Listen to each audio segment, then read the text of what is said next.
हमारे साथ बात करने के लिए हम आम आदमी पार्टी से राज्यसभा सांसद संजय सिंह है। लंबा सफ़र रहा, लंबा संघर्ष रहा। जेल से बाहर आने के बाद भी अभी सफ़र जारी है, संघर्ष जारी है। कैसे आप इसको देखते हैं? देखिए, ये एक ताना सरकार है, तानाशाह सरकार है जो देश में चल रही है। और उसके खिलाफ तो संघर्ष के लिए सबको तैयार रहना पड़ेगा। अगर हम लोग इनके खिलाफ आवाज़ नहीं उठाएंगे, बोलेंगे नहीं, तो देश में पूरी तरीके से लोकतंत्र, संविधान खत्म हो जाएगा, हमारी आज़ादी और स्वतंत्रता खत्म हो जाएगी और एक तानाशाह हुकूमत अपना शासन डंडे से चलाएगी। इसलिए बोलना जरूरी है। आज जिस तरीके से दिल्ली के मुख्यमंत्री अरविंद केजरीवाल जी को जेल में रखा गया है, मनीष सिसोदिया जी को जेल में रखा गया है, सत्येंद्र जैन जी को जेल में रखा गया है, जिनके खिलाफ कोई सबूत नहीं, कोई प्रमाण नहीं। आपने मेरे केस में देखा, मैं पूरी तरह से सर्वोच्च न्यायालय के 3 माननीय जजों ने फैसला दिया, मेरे हक में जमानत दी।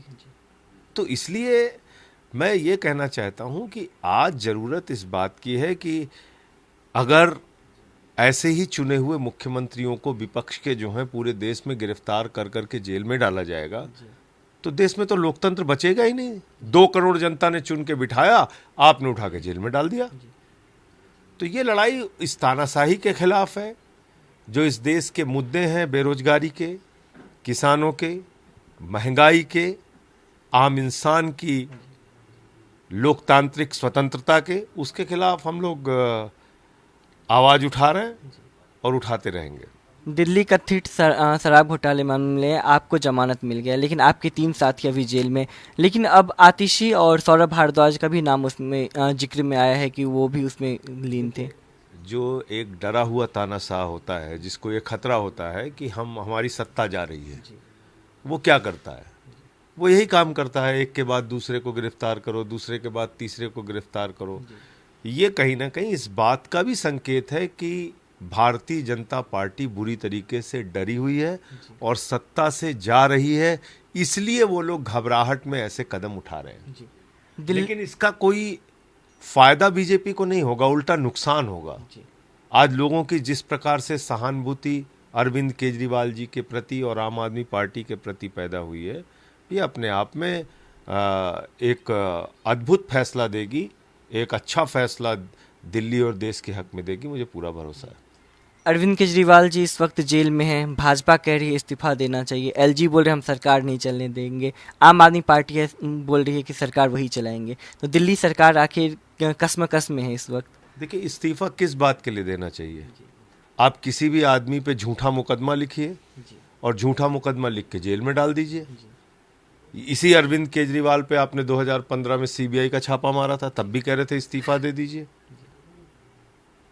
उस मुकदमे का क्या हुआ? 2015 में सीबीआई का जो छापा पड़ा था, तब भी तो ये लोग इस्तीफा मांग रहे थे। आज फिर से एक फर्जी मुकदमा लिख के उसके बाद उनको जेल में डाल दिया। अगर ऐसे ही इस्तीफा देते रहेंगे मुख्यमंत्री, आपने हेमंत सोरेन को पकड़ के जेल में डाल दिया, कल को भगवंत मान को पकड़ के जेल में डाल देंगे, कहेंगे इस्तीफा दो। कल को स्टालिन को पकड़ के जेल में डाल देंगे, सिद्धारमैया को पकड़ के जेल में डाल देंगे, रेवंत रेड्डी को पकड़ के जेल में डाल देंगे, ममता बनर्जी को पकड़ के जेल में डाल देंगे, विजयन को पकड़ के जेल में डाल देंगे। जब तानाशाही पे उतारू हैं तो सबको पकड़ के जेल में डाल देंगे। तो जनता के मैंडेट का क्या है? जनता के जनादेश का क्या है? 2 करोड़ 5 करोड़ जनता जो चुन के एक मुख्यमंत्री को बिठा रही है, उसका क्या है? वो इस्तीफा दे दे इसलिए कि इस देश में तानाशाह हुकूमत आ गई है, वो पकड़ेगी और उठा के जेल में डाल देगी। तो इसलिए मैं समझता हूं कि इसके लिए तो खुद भाजपाइयों को माफी मांगनी चाहिए देश से कि वो झूठा मुकदमे बना रहे हैं विपक्ष के लोगों पे। लोकसभा चुनाव बेहद नज़दीक है, लेकिन भाजपा लगातार 400 पार के दावे भी कर रही है कि इस बार हम 400 पार जाएंगे। अच्छा, कितने नारे दिए हैं भाजपाइयों ने, आपको याद है? 13 राज्य सरकारों के चुनाव में नारे दिए। बंगाल में क्या कह रहे थे? 200 पार। कितनी आई? क्या कह रहे थे दिल्ली में? 42 पार, 45 पार। क्या कह रहे थे हरियाणा में? 75 पार। तो इनके पार का क्या, वो तो पार का चीर फाड़ हो जाता है। इनके पार का क्या करोगे? इनके पार का जनता चीर फाड़ कर देती है। तो इनके 400 पार वार के नारे में किसी गलतफहमी में नहीं रहना चाहिए। ये सब झूठ बोलने के मास्टर हैं, भारतीय झूठा पार्टी इनका नाम है। तो इसलिए उन बातों को गंभीरता से नहीं लेना चाहिए। 400 पार, 500 पार, वो तो 800 पार भी कह सकते हैं।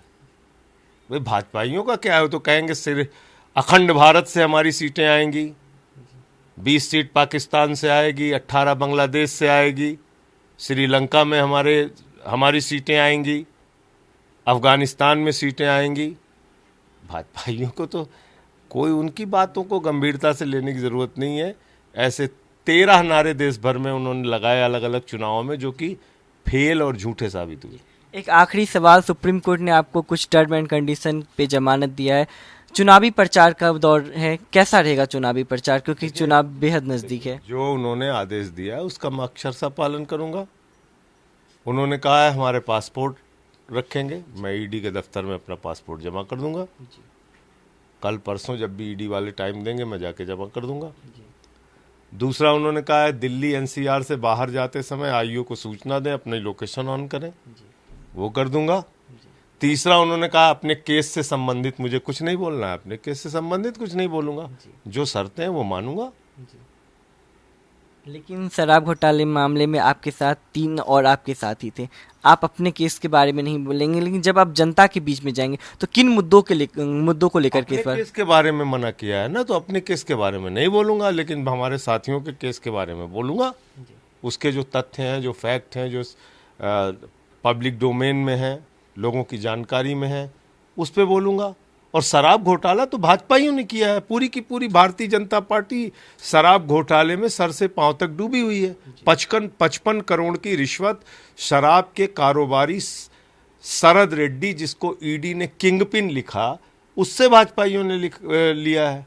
भाजपाइयों ने उस किंगपिन शरद रेड्डी से कहा 55 करोड़ का पिन गाड़ो, हम तुम्हें किंग बना देंगे।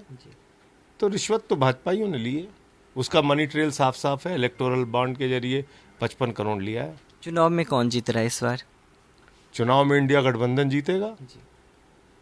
और ये जो इनका झूठा नारा चल रहा है 400 पार का, ये 400 हार होगी। बिल्कुल, हमारे साथ बात कर रहे थे संजय सिंह। इनका साफ तौर पे कहना है कि इस बार लोकसभा चुनाव में इंडिया गठबंधन जीतेगी और भाजपा का जो 400 पार का नारा है वो 400 हार का नारा बन के रह जाएगा। कैमरामैन देवेंद्र के साथ मैं दीपक झा, दिल्ली, भारत समाचार।